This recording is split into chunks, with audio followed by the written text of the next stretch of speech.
The call came on a Tuesday morning in late November, 3 months after I buried my wife of 34 years.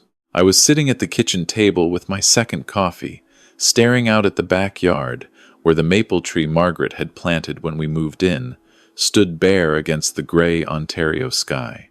The number on my phone said Hartwell and Associates, the law firm that had handled Margaret's estate. I almost didn't answer. I'd been avoiding phone calls since the funeral, but something made me pick up. Mr. Dempsey. The voice belonged to Patricia Hartwell herself, the estate lawyer, not one of her paralegals. I'm sorry to disturb you. I know this is a difficult time, but I found something in the estate documents that I believe you need to see in person as soon as possible. She paused. Please don't mention this call to your sons. The maple tree blurred. What kind of something? I can't explain over the phone. Can you come in tomorrow morning? From the basement, I could hear my younger son's music thumping through the floorboards. Kevin had been living here since September, 2 weeks after the funeral. Him and his girlfriend Amber, just to keep me company, Dad, just until things settle down. 3 months. Nothing had settled. I'll be there at 9, I said. That same afternoon, my older son called. Daniel, the one with the finance job and the house in Mississauga, who had been calling more frequently since Margaret's estate was settled. Christine, his wife, was on speaker in the background. We were thinking, Daniel said, in the measured tone of a man who has already made a decision and is now presenting it as a question, that the house might be too much for you right now. All that space, all those memories. Christine found a lovely condo in Burlington. 2 bedrooms, concierge, everything looked after. You could sell, buy it outright, have money left over. We could help you with the transition. Help me, I repeated. Of course. We just want what's best for you, Dad. I looked around the kitchen Margaret had designed herself. The bay window she'd refused to compromise on. The countertops she'd taken 3 weeks to choose. Everything best for me. Let me think about it, I said. Don't take too long. The market moves fast. After I hung up, I sat for a long time. From upstairs, Amber's voice carried down, high and careless. She and Kevin had quietly migrated into the master bedroom not long after the funeral. Something about the closet space. I had been sleeping in the guest room of my own house, and I had let that happen without entirely noticing when or how. Hartwell and Associates was in a brick building near the Oakville waterfront. I sat in the parking lot for a few minutes watching a pair of Canada geese argue over a frozen puddle. Whatever Patricia had found, I had a feeling it would explain the hollow weight I'd been carrying since August, the kind that had nothing to do with grief. Her office smelled like old paper and good coffee. She was direct, precise, the kind of woman who does not arrange her words for comfort when accuracy is more important. Mr. Dempsey, thank you for coming. She closed the door behind me. I want to be clear that I did not go looking for this. It came to my attention during the final tax filings for Margaret's estate. She opened a folder. As you know, Margaret carried a $180,000 life insurance policy through her employer.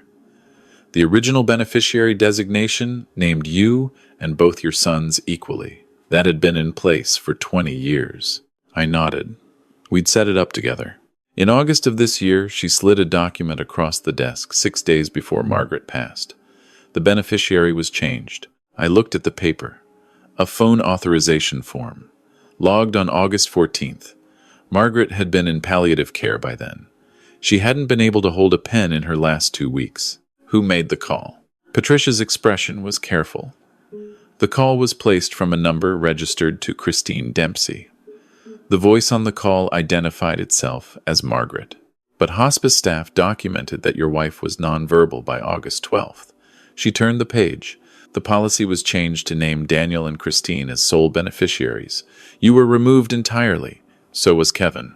Christine's name sat on that document like a stone dropped into still water. The insurance company flagged it 3 weeks ago in a routine audit. They've placed the claim on hold pending investigation. She reached into her desk and placed a small USB drive on the table between us. Everything is here. Phone records, timestamps, hospice documentation, the voice log. I made copies. I believe you should have all of it. I took the drive and closed my hand around it. You did the right thing, I told her. The drive home passed without my seeing any of it. I parked in my driveway and sat with the engine running. Kevin's truck was in my usual spot, so I'd parked on the street. Amber's coat was draped over the porch railing, something I'd mentioned 3 times. The house looked exactly the same as when I'd left 2 hours ago. Everything the same. Everything completely different. I went in through the side door and went straight to the den without speaking to anyone. Dempsey Contracting had run from this desk for 17 years before I sold the company so I could be home with Margaret when she needed me. 31 years of work. I had made that decision without hesitation. I thought about August 14th. Margaret in the hospice bed, hand wrapped around mine, the window open to what was left of the summer. I had talked to her for hours that day about ordinary things, because the ordinary things were what we had left and I had not wanted to waste a minute of them. And while I sat beside her, across the city, my daughter-in-law had picked up a telephone and impersonated my dying wife. The anger that settled in me then was not hot. It was cold and very quiet, and it did not go anywhere. I made a list by hand, dates and amounts and details, the way I'd always kept records on the job. Then I called Roger Bellamy. He'd been my solicitor for 15 years, handled the sale of the business, drafted my will. He told me to come in at 2 o'clock. His office was on Bay Street, 14th floor, overlooking a city that looked clean and indifferent in the December light. I laid everything out for him, Patricia's documents, the USB drive, the timeline, Margaret's hospice records. He listened without interrupting. When I finished, he set the papers down with a deliberateness that told me he understood exactly how serious this was. "This is fraud," he said. "Criminal fraud. The insurance company's investigators will likely refer it to the Financial Services Regulatory Authority and possibly the police." I assumed so. "Gordon, what do you want to protect?" "Everything," I said. "The house, the investments, the RRSP, whatever Margaret and I built. I want it protected from people who have already shown me what they're willing to do." Roger pulled a legal pad across the desk. We spent 90 minutes going through it.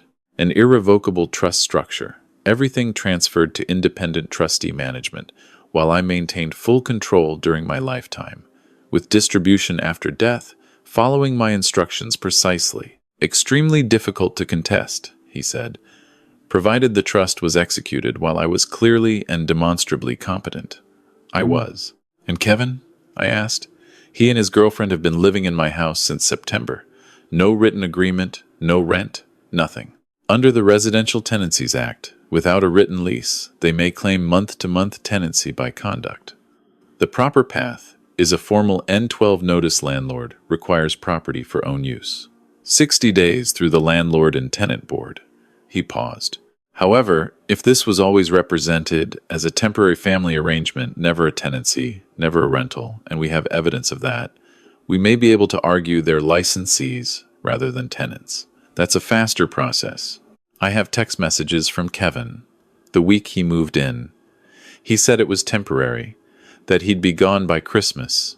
Roger looked at me with something that was close to approval. "Then we have options." I signed the retainer before I left. $9,500 for all of it, the will revision, the trust creation, Kevin and Amber's removal notice. I'd spent more than that on Kevin's insurance over 3 years and had never heard a word of thanks. The documents arrived by courier on a Thursday, a heavy envelope with Roger's return address on the corner. I set it on the kitchen table and looked at it while I ate dinner. Then I picked it up and walked down the hall. Kevin was on the couch with a beer. Amber beside him, feet on the coffee table, phone in hand. My television, my coffee table, my living room. "Hey, Dad." Kevin looked up. "There's leftover Thai in the fridge." I ate. I set the envelope on the coffee table between them. "These are formal notice papers. You have 60 days to find other housing." The room went very quiet. Kevin picked up the envelope, opened it, read the header. His face changed in the way that happens when something long expected finally arrives. Not shock, the end of a performance.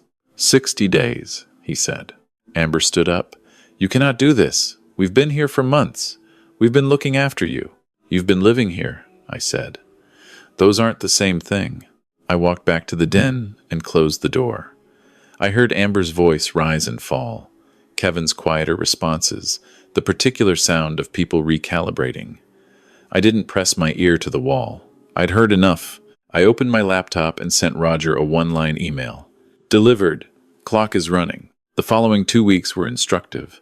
Amber cycled through indignation, then a warmth so calculated it was almost impressive, then a silence that was louder than either. Kevin started shoveling the driveway without being asked. Fixed the bathroom faucet that had been dripping since October. Made coffee and offered me a cup. All of it too late. Too deliberate. Too much like an audition for a role that had already been cast. I said thank you for the coffee. I didn't change my mind. Then one afternoon I came home from Canadian Tire and heard Amber's voice from the living room. Phone on speaker, volume up. Christine says, the market's at 1.2, maybe 1, 3 by spring. Kevin thinks 6 more months max. Once he's lonely enough, he'll want it done, and he'll split the proceeds just to have his life back. Christine's voice through the speaker, don't push too hard yet. Daniel and I need a little more time on our end. Keep him thinking you're there for him. Keep it easy. What about the insurance thing? A short pause. Then Christine, quieter, precise. The company hasn't contacted him yet, as far as we know. We're fine. Just stay comfortable in that house, and let us handle the rest. I stood in the hallway with my Canadian Tire bag in my hand. Kevin had known, or guessed, or decided not to ask. He had moved into my house to buy his brother and sister-in-law time, to keep me slow and grateful, and feeling like I wasn't alone while they arranged things I wasn't supposed to notice. Margaret's life insurance, my house, what came after. I went to the den, called Roger. How soon can you move on everything? Trust and will revisions ready by end of next week. Notice documentation I can have in your hands by Friday. Good, I said. I'll serve the notice myself. Gordon, I'll serve it myself, I said again, not loudly. I want to look at them when I do it. Roger was quiet for a moment. Friday, then? 2 weeks later, Daniel and Christine arrived on a Saturday morning with pastries from a bakery and expressions arranged into careful concern. I let them in. We sat in the living room, them on the couch, me in the armchair Margaret had reupholstered the summer before she got sick. Christine set the bakery box on the coffee table. I didn't open it. Daniel led. The house was too much for one person. I needed to think about my health. Retirement communities had come a long way. The real estate market in Oakville was genuinely exceptional right now, and whatever proceeds I received could be invested wisely, shared with family, used to make everyone comfortable, smooth and reasonable and patient. He'd always been good at that. Dad, Christine said, softer. Nobody's forcing anything. We just want you taken care of. I reached beside my chair and set a folder on the table next to the pastries. I've spoken with my solicitor, I said, and with Patricia Hartwell's office. I know about August 14th, Christine. The room temperature dropped several degrees. The call to the insurance company. The phone authorization. The callback number registered in your name. Margaret's hospice records show she was nonverbal by August 12th. I looked at her steadily. The company's fraud investigators have the voice log and the phone records. I'm told the FSRA will likely be in touch, and possibly the OPP. Daniel started to speak. I raised one hand. I also heard a phone conversation in this house that I was not meant to hear. I understand the arrangement well enough now. The 60-day notice stands. The trust has been executed and filed. Your shares of my estate will be what Ontario law requires. Nothing more. I stood. This conversation is finished. Christine stood too, her voice stripped of the careful warmth. You're throwing your family away. I'm protecting what Margaret and I built from people who decided it was already theirs. I walked to the front door and opened it. Take the pastries? They didn't take the pastries. After their car left the driveway, I locked the door and stood in the front hall. Kevin's footsteps shifted somewhere upstairs. He'd heard enough. I waited to see if he'd come down. He didn't. I went to the desk and opened Roger's email with the final trust documents attached. I read every page the way I'd read every contract for 30 years. The house, the investment accounts, the RRSP and TFSA, the proceeds from the business sale. Everything transferred to independent management. Everything distributed according to my instructions. Everything protected by a structure that would take more than resentment and a lawyer to undo. I signed where required and scanned the pages back. Done. Outside, the snow had started. Quiet, the way it comes in Ontario. Settling on the maple tree, on the driveway, on everything. The 60 days ended on a gray morning in late January. Roger came with a paralegal to document. Kevin and Amber had been moving things out in stages, garbage bags disappearing to a storage unit a few kilometers away. I'd said nothing about the timeline. We had exchanged very few words about anything. I knocked on the door of my own bedroom. Kevin opened it. He looked thin and tired. Amber stood behind him with the last bag in her arms, coat on, not meeting my eyes. "It's time," I said. Kevin looked at me for a moment. It was one of the hardest moments of the whole thing, and I want to be honest about that. He looked at me the way he used to look at me when he was about 12 years old and had broken something and didn't know how to say it. There was real shame in it. I don't know what to do with that entirely. I'm still working on it. "Take care of yourself," I told him. "Get work. Pay your rent wherever you land. That's all it takes." He nodded and walked past me. Amber followed without speaking. I heard them on the stairs, through the front door, car doors, the sound of an engine turning over and fading down the street. Roger shook my hand in the front hallway. "Done," he said. "If either of them returns without permission, call me, then the police." After he left, I walked through the house slowly. The living room, the kitchen, my bedroom, which smelled now of someone else's things, and the specific emptiness of a space that had been used without care. I opened the window. December cold, clean, and sharp. I remade the bed with the quilts from the cedar chest. Margaret's quilts, the ones she'd brought from her mother's house before we were married, that had traveled with us through every place we'd ever lived. I smoothed them flat and stepped back and stood there for a minute looking at the room. That night I slept in my own bed for the first time since September. February came, then March. Christine had been charged formally, and Roger confirmed it in writing. Insurance fraud under the Criminal Code of Canada carries real consequences, and the process would be long. I gave a statement. I was prepared for that. Daniel called once in January to tell me I had destroyed the family. I listened without interrupting. When he stopped, I said, "I didn't destroy it, Daniel. I stopped pretending it wasn't already gone." He hung up. I went back to the book on the side table. Kevin sent a text from a number I didn't recognize. Just, "I'm sorry. I haven't responded. I haven't deleted it either. It sits in my phone the way some things do, waiting to become something or nothing. And I don't yet know which. What I do know is this.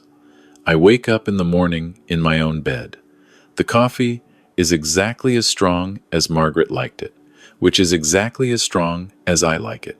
The television is off unless I want it on. The house is mine in the way it hasn't been for a long time, not half-occupied, not managed by committee, not treated as an asset on someone else's balance sheet. I went back to the community theater in January. I used to build sets before Margaret got sick, and I walked back in one Thursday morning and told them I was available if they needed someone with tools. They put me to work immediately. It turns out experienced Finnish carpenters are harder to find than you'd think, and I had 30 years of being one. I've been going every Thursday. Last week, Patricia Hartwell called, not about the estate, just to ask how things had settled. We talked for half an hour. She mentioned she'd started a pottery class at the rec center, which I found funny in a way I couldn't entirely explain. She asked if I'd like to have coffee sometime. I said yes. We're going next week. The trust documents are filed with Roger's office. The will reflects my actual wishes, a significant contribution to the hospice where Margaret spent her last weeks, a gift to the theater endowment, what the law requires to immediate family, and nothing beyond that. Every account, every asset, every decision, accounted for and secured, protected, mine. Outside the kitchen window, the maple tree is beginning to bud. It does this every year, the same tree, a little taller, a little wider at the base, stubborn in the way of things with good roots. I think about August 14th sometimes. I think about Margaret in the hospice bed, her hand in mine, and I think about what she would have said about all of this if she'd known. She saw people more clearly than I did. She always had. She would have told me to pay attention, to stop being so certain that love and family meant the same thing. She was not cynical about it. She was just clear-eyed in a way I had to learn later and harder. I was not paying attention. I was grieving and tired, and I had left doors open that should have been locked. Part of that is on her, and I have made a kind of peace with it. What I didn't let happen was the end of the story going the way they planned. The house is mine. The morning is mine. Whatever comes next belongs to me to decide. And if you're sitting somewhere recognizing something in this, if some part of what I've described sounds familiar from the inside, then I'll tell you the only thing I've learned that's actually useful. The people who treat you like a transaction are not your family. Your family treats you like a person. The difference is not subtle once you learn to see it. And once you've seen it, you can't choose to unsee it. I couldn't. I chose not to look away. That choice was the only one that mattered.